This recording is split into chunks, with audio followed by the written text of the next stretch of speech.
Good evening. So, today we are going to practice grammar. Okay, let's start.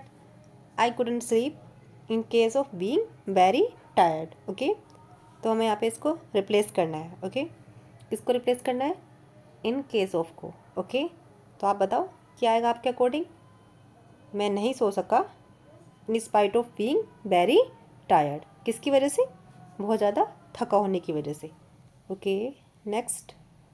अब हमें यहाँ पे most appropriate होमोनियम चुनना है. ओके, और इसको ब्लैंक को फिल करना है.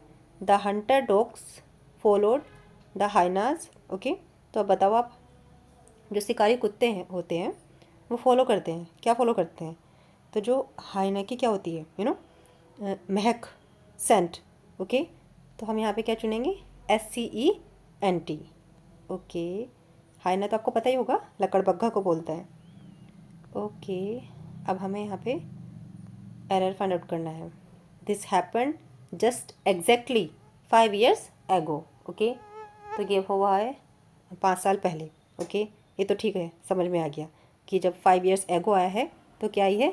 सेकेंड फॉर्म आई है. ठीक है, यहाँ हम इससे एग्री कर रहे हैं. ओके, बट यहाँ पे जो जस्ट लगाया है ना, इससे हम एग्री नहीं कर रहे हैं. यहाँ पे जस्ट की रिक्वायरमेंट नहीं थी. दिस हैपन एग्जैक्टली 5 years एगो, ये कंप्लीट सेंस बना रहा है. ओके, तो हमारा एरर हमें मिल गया. नेक्स्ट देखते हैं. इसमें भी एरर बताना है. Pick pocketers are sometimes spotted by policeman at bus stop. अब जो जेब कतरे होते हैं वो कभी कभी कहाँ मिलते हैं? पुलिसमैन के द्वारा पकड़े जाते हैं. कहाँ पे? बस स्टॉप पे. तो इस तरह का जो वर्ड है ना, जस्ट ए सेकेंड, ये कोई वर्ड ही नहीं है. ओके, ये जो वर्ड होता है, जो भी जेब कतरे होते हैं, उसकी स्पेलिंग बस यहाँ तक होती है. Okay, PICKPOCKET. ओके, तो जब भी कभी ये वर्ड आए तो आप समझ जाना कि ये जो स्पेलिंग है ये इतनी ही है. ओके ओके, नेक्स्ट देखते हैं. His both hands have been injured so he can't work. Okay, तो उसके जो दोनों हाथ थे वो क्या हो चुके थे? इंजर्ड हो चुके थे, मतलब उनको चोट लग चुकी थी, सो इसलिए वे काम नहीं कर सकता. बताओ आपको क्या लग रहा है इसमें एरर? मुझे क्या लग रहा है? हिज बोथ हैंड्स या बोथ हिज हैंड्स? देखो यहाँ पे क्या लग रहा है, यहाँ पे ये सेंस बना रहा है, या फिर हम इसको ऐसे बोलते, क्या बोलते, यहाँ पे हिज ना लगा के यहाँ पे लगाते, इनके बीच में बोथ हिज हैंड्स. ओके, उसके जो दोनों हाथ है ना, यहाँ पे लगाएंगे हम his. Both his hands have been injured so he can't work. Okay, अब हमारा कंप्लीट सेंस दे रहा है. Okay, I respectedly request your consideration of my application. तो अब आप बताओ क्या लग रहा है आपको? रेस्पेक्टेडली आएगा या फिर रेस्पेक्टफुल्ली आएगा? ओके, यहाँ पे जो आएगा रेस्पेक्टेडली ना लगा के रेस्पेक्टफुल्ली लगाएंगे. ओके, रेस्पेक्ट तो इतना ही चल जाएगा. Just a second. ओके, यहाँ से चेंज करती हूँ. यहाँ पे क्या लगा देंगे? रेस्पेक्टफुल्ली. मैं रेस्पेक्टफुल्ली रिक्वेस्ट कर रहा हूँ आपके, किसके लिए? कंसिडरेशन के लिए ऑफ माई एप्लीकेशन, मतलब मेरी एप्लीकेशन को क्या करो? कंसिडर करो. Okay, he rain so fastly that he reached the destination in time. He rain so fastly, या फिर क्या होना चाहिए था? ही रेन सो फास्ट. ओके, यहाँ पे फास्ट नहीं, फास्टली नहीं लगाना था, यहाँ पर लगाना था ही रेन सो फास्ट. वह इतनी तेज़ दौड़ा that he reached the destination in time, कि वो समय पे कहाँ पहुँच गया? मंजिल में, मतलब मंजिल पे पहुँच गया. ओके, तो अब आपने देखा होगा ना, जैसे आई वर्क सो फास्ट, ऐसे तो बोलते हैं, मैं बहुत तेज़ काम करता हूँ. Okay okay, although Suman is a new recruited boy. Okay, तो जो उसका स्टाइल है ना वर्किंग का, वो क्या है? क्वाइट अप्रिसिएबल है, मतलब पर्याप्त उसकी प्रशंसा की जा सकती है, प्रशंसनीय है उसका स्टाइल वर्किंग का. तो सुमन इज़ ए न्यू रिक्रूटेड, जो वर्ड है ये रिक्रूटेड, क्या मतलब होता है इसका? कि कोई, मतलब जैसे भर्ती होती है ना, उस तरह से बोलते हैं कि वो भी नई नई, मतलब भर्ती है उसकी, नई ज्वाइनिंग है. तो यहाँ पे न्यू आएगा या फिर क्या आएगा? न्यूली आएगा. ओके, यहाँ पे जैसे आपने देखा होगा ना, बोलते हैं न्यूली बैड कपल, जो नया नया कपल होता है शादीशुदा, उसको बोलते हैं न्यूली. तो ऐसे हम यहाँ पे लगाएंगे, although Suman is a newly. Okay okay, next the old house has gone to rack and ruin. Rack and ruin क्या होता है? अब ये आपको बताना है इसका मीनिंग फ्रेज़ का। रैक एंड रॉइन मतलब हम लगाते हैं जब किसी बैड कंडीशन में फंस जाते हैं। Okay, get into A, sorry just a second, हम इसको लगाएंगे get into a bad condition. Okay, तब हम इसका यूज़ करते हैं रैक एंड रॉइन। आपको रॉइन से ही लग रहा होगा, रॉइन किसको बोलते हैं? बर्बाद होने को बोलते हैं ऑब्वियसली, तो यहाँ आप इससे सेंस लगा सकते हो। Next, the sum and substance of our principal speech was that student should learn discipline. तो जो सम एंड सब्सटेंस है, क्या मतलब होता है इसका? सम एंड सब्सटेंस का मतलब होता है कोई बात की main idea, point, gist. Okay, तो हमारा आंसर यहाँ पे क्या होगा? जिस्ट। कि जो हमारी प्रिंसिपल की स्पीच का मेन आइडिया है वो ये है कि स्टूडेंट को डिसिप्लिन सीखना चाहिए। Okay okay, he took a leap in the dark with this latest change in the job. अब आप बताओ, a leap in the dark का मतलब क्या होता है? आपको पता है, अगर आप डायरेक्टली इसको याद करने बैठोगे कि a leap in the dark का मतलब ये होता है, इस फ्रेज का मतलब ये होता है, तो आप याद नहीं कर पाओगे। अगर आप इसको सेंटेंस के थ्रू याद करोगे तो हम इसको यूज़ भी कर सकते हैं अपनी लाइफ में और याद भी हो जाएगा इजीली। तो क्या होगा यहाँ पे इसका मतलब? लीप इन द डार्क मतलब रिस्क लेना। ही टुक रिस्क, उसने रिस्क लिया with his latest change in the job. अपनी जॉब में ना अभी लेटेस्ट चेंज लेके उसने क्या लिया? रिस्क लिया। ओके, नेक्स्ट देखते हैं। There is no love lost between two neighbours. Okay, अब नो लव लॉस्ट क्या होता है इसका मतलब? ये काफ़ी पॉपुलर है, आपने आई थिंक पढ़ा भी होगा ये, कि उनके बीच में क्या है? एक इंटेंस डिसलाइक। पड़ोसी के बीच में होता ही है, मतलब उनके बीच में क्या है? दो जो पड़ोसी हैं उनके बीच में इंटेंस डिसलाइक है, एक दूसरे को पसंद नहीं करते वो। I am my savings until I find A job. अब बताओ आप क्या लगाओगे? मैं ना अपनी सेविंग्स पे हूँ जब तक कि मुझे क्या ना मिल जाए, until I find A job. बताओ आप क्या होगा यहाँ पे? लिविंग ऑफ क्या होता है? जीवित होना, मतलब मैं जीवित किस पे हूँ? डिपेंडेंट अपनी सेविंग्स पे, until I find A job. Okay, next देखते हैं। What is the synonym of Parly? बताओ आप इसका सिनोनिम, पार्ली का सिनोनिम क्या होगा? पाली बोलते हैं वैसे इसको, तो इसका सिनोनिम होता है डिस्कशन, बातचीत। Okay, talk. तो क्या हुआ यहाँ पे? इसका सिनोनिम डिस्कस हो गया। Okay, our expression was that we would succeed. हमारा एक्सप्रेशन क्या है? हमारा एक्सप्रेशन ये है कि हम क्या होंगे? सफल होंगे। ओके, तो हमें यहाँ पे क्लॉज बताना है। मैं आपको बता दूँ कि आपको ध्यान रखना है कि जब बी की फॉर्म आएगी, बी की फॉर्म इज़ आर एम बाजवर। ओके, तो जैसे हमारी ये फॉर्म आ रखी है बी की, तो उसके बाद जो क्लोज आएगी वो नाउन क्लोज होगी। ओके, आपको याद रखना है ये रूल। तो हमारा आंसर क्या हुआ यहाँ पे? Noun close. ओके, याद रखना है। Next, the landlord has threaten to me if I do not vacate the house by next month. Landlord मुझे क्या करेगा?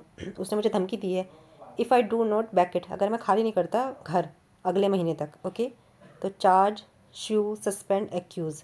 बताओ क्या होगा आपके अकॉर्डिंग? मेरे अकॉर्डिंग तो स्यू होगा। सू मतलब, सू किसे बोलते हैं? आई विल सू यू होता है ना, बोलते हैं, मतलब किसी को कोर्ट में ले जाना, मतलब मुकदमा दायर कर देना। तो लैंडलॉर्ड ने मुझे धमकी दी है, वो मुझ पर क्या करेगा? मुकदमा चलाएगा अगर मैंने रूम खाली नहीं किया। Election by both the rival constant was in full swing. अब बताओ आप, इलेक्शन जो दोनों पार्टी है ना, राइवल, विद्रोह, मतलब एक दूसरे के अगेंस्ट जो अपोजिशन पार्टी है, कौन वो है? कॉन्टेस्टेंट। ओके, जो पार्टिसिपेट कर रहे हैं वो किस में है? फुल स्विंग में है। ओके, मतलब एकदम हाई। अब आप बताओ इलेक्शन के साथ क्या आएगा? Distribution, husting, negativity, publicity. तो अब बताओ आप, आपके अकॉर्डिंग क्या होगा? फिर मैं बताऊंगी आपको। तो मेरे अकॉर्डिंग तो हस्टिंग होगा। अगर आप हस्टिंग को डायरेक्ट गूगल भी करोगे तो इसका मतलब होता है, जस्ट ए सेकेंड, इसका मतलब होता है चुनाव। ओके, जैसे इलेक्शन जब टाइम आता है, जैसे अब चल रहा है इलेक्शन का टाइम, तो क्या होती है? इलेक्शन कैंपेन चलते हैं, रैलीज निकलती हैं, तब उस सेंस में हम हस्टिंग का यूज़ करते हैं। Okay, he for his office every morning at 8 o'clock। जब हम कोई चीज़ क्या करते हैं, विगन ए जर्नी, एक जर्नी की शुरुआत करते हैं, तब हम क्या लगाते हैं? सेट आउट लगाते हैं। आपको याद रखना है। ओके, तो अपनी ऑफिस की जर्नी शुरू करता है every morning at 8 o'clock. This must be a special type of writing paper. ये क्या होगा, एक स्पेशल टाइप का पेपर होगा लिखने वाला. फॉर इट गिव्स, क्योंकि ये देता है एक वेरी प्लीजेंट स्मेल. ओके. एक वर्ड होता है, मैं आपको बताती हूँ. Gives of.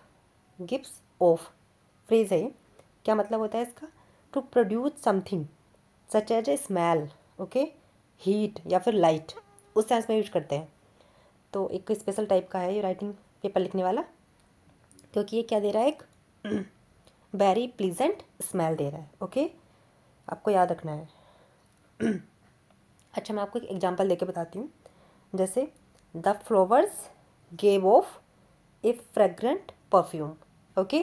तो अब आप समझ गए होंगे कि स्मेल के सेंस में यूज करते हैं हम give of. Okay. Fire during the night. Fire क्या हुई? Broke out, spread. Sorry, broke out मतलब स्प्रेड हुई. आग क्या हुई? रात में फैल गई. तो ब्रोकआउट हम यूज़ करते हैं स्प्रेड के सेंस में. Okay. The audience was by is bit.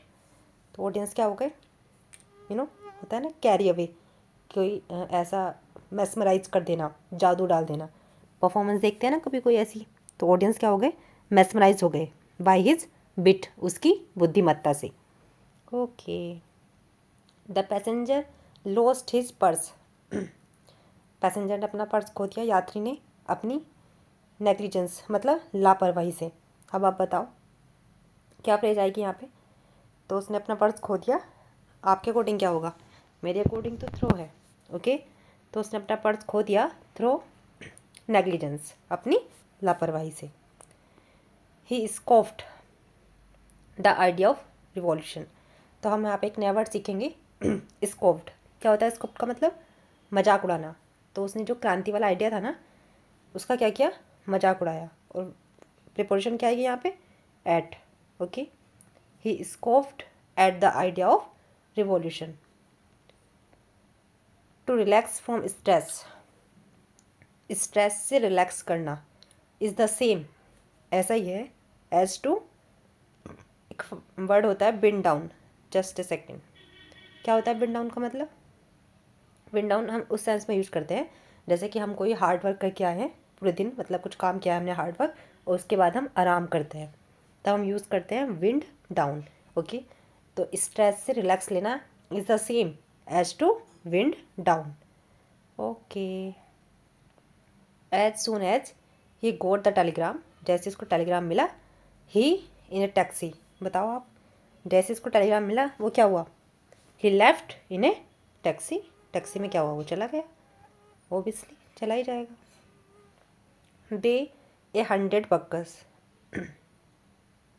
Because they had no work for them. उन्होंने क्या किया? अपने सैकड़ों वर्कर्स को, अब बताओ क्या किया होगा उन्होंने? डिस्पोज्ड. रिज़ाइन. रिज़ाइन तो हम खुद करते हैं. सैक्ड. थ्रो. एक वर्ड होता है sacked. Okay. Just a second. क्या होता है सैक्ड का मतलब? अभी बताती हूँ आपको. सैक्ड का मतलब होता है जैसे किसी कर्मचारी को या नौकरी को उससे निकाल देना, बर्खास्त कर देना. ले ऑफ सुना है आपने वर्ड? ये तो सुना होगा आपने. हम यूज़ करते हैं जब कोविड-19 आया था, तब कर्मचारी को क्या किया जा रहा था? निकाला जा रहा था, ले ऑफ किया जा रहा था. ओके. तो हम दो वर्ड सीखे, एक तो सैक्ड और एक lay off. Okay. His bungalow went through a makeover. Okay. Makeover क्या होता है? मेक ओवर उस सेंस में यूज करते हैं ना, जैसे कोई चेंजेस आते हैं उसमें, कोई इस तरह से उसको डेकोरेट करते हैं, इस तरह से उसको मेक ओवर कर देते हैं, उसका आकर्षक बनाने के लिए, उसके रंग रूप में सुधार कर देते हैं. तो उसका बंगलो जो है कहाँ गया? Went through a makeover. Okay. जैसे मैं आपको एक एग्जांपल बताती हूँ. She got a complete makeover before joining her new job. New job पाने के बाद उसका क्या हुआ? एक कंप्लीट मेक ओवर हो गया.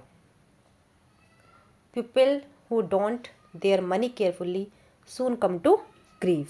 जो लोग क्या नहीं करते, अब बताओ आप क्या नहीं करते? लेआउट. क्या होता है लेआउट का मतलब? लेआउट मतलब खर्च करना. ओके. तो जो लोग पैसे को खर्च नहीं करते ना केयरफुल्ली, जल्दी उनको क्या किस में आ जाते हैं? दुख में आ जाता है. ओके. द रेबल जो विद्रोही है, देयर नेम्स, उन्होंने क्या किया, लेट डाउन बोलते हैं मतलब सरेंडर करने के सेंस में, तो उन्होंने अपने नाम दे दिए। ओके, जैसे मैं आपको एग्जांपल बताती हूँ, lay down your weapon. Okay, अपने वेपन क्या करो, मतलब बताया ना मैंने आपको, सरेंडर करने के सेंस में यूज करते हैं। तो वेपन क्या होता है, आपको पता ही है, हथियार को बोलते हैं। ओके, एट लास्ट जो जो राइटर्स हैं, मतलब उपद्रवी हैं, उन्होंने क्या किया, फेल बैक। क्या होता है fell back, fell back use करते हैं, मतलब फॉल बैक, पीछे हटने के सेंस में, रिट्रीट। तो लास्ट में वो जो विद्रोही थे, मतलब उपद्रवी, विद्रोही नहीं बोलेंगे, उपद्रवी, जो उपद्रव मचा रहे थे, तो उन्होंने क्या किया, फेल बैक, मतलब अपने पीछे हट गए वो। Okay, my father sugar and allied product, जो मेरे फादर हैं वो क्या करते हैं, जब हम किसी चीज़ में व्यापार करते हैं ना, बिजनेस करते हैं, तो हम उसको यूज़ करते हैं डील इन। उसके जो फादर हैं वो क्या करते हैं, deal in sugar, just a second मैं निशान लगा देती हूँ, deal in sugar and allied, मतलब उससे संबंधित जो प्रोडक्ट है ना, उसकी वो करते हैं, डील करते हैं। Okay, thank you.